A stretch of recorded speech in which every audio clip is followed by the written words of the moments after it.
Sveiki visi, šis metodas yra labai paprastas. Pažiūrėkime, kokia yra mūsų kazino sąskaita. Tai yra 870 eurų. Statymai bus po 10 eurų žetonų. Tai dedame štai šioje vietoje 10 eurų. Čia 20 eurų. Čia taip pat 20 eurų. Padaryta investicija yra 50 eurų iš viso. Tai yra tikrai nedaug.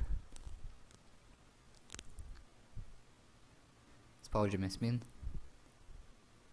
Na ir štai laimime 60 eurų.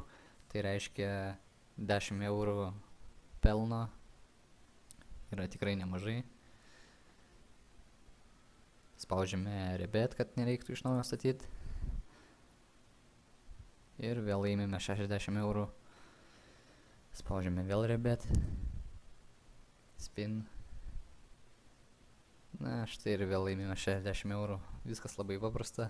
Pelnas kaupiasi labai greitai. Tai yra fantastiška strategija, fantastiškas metodas.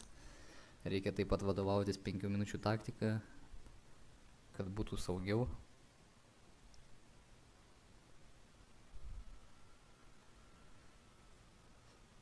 Šiuo metodu žiauriai greitai uždirbame po 10 eurų, praktiškai kas kelias sekundės. Labai greitai galima krautis pelną.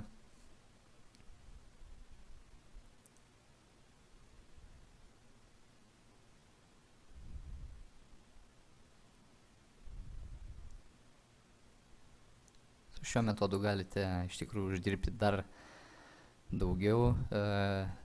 Nebūtina save apriboti 210 eurų per parą. Šis metodas yra neribojamas, administracija jo neriboja, su juo galima pastoviai žaisti pagal mūsų pastebėjimus.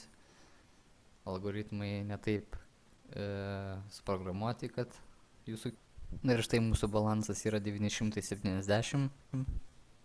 Tai reiškia, galima sakyti, per kelias minutės uždirbome 100 eurų pelno. Tai yra tikrai didelis pelnas per tam tikrą trumpą laiką. Kaip jau minėjau, algoritmai neriboja šio metodo, su juo galima uždirbti neribotą sumą pinigų per dieną. Nebūtinai reikia laikytis 210 eurų limito per parą. Galite uždirbti kad ir 1000 eurų per dieną, tai yra tikrai be jokių limitų šis metodas. Taip kad sėkmės, ačiū už dėmesį, viso gero.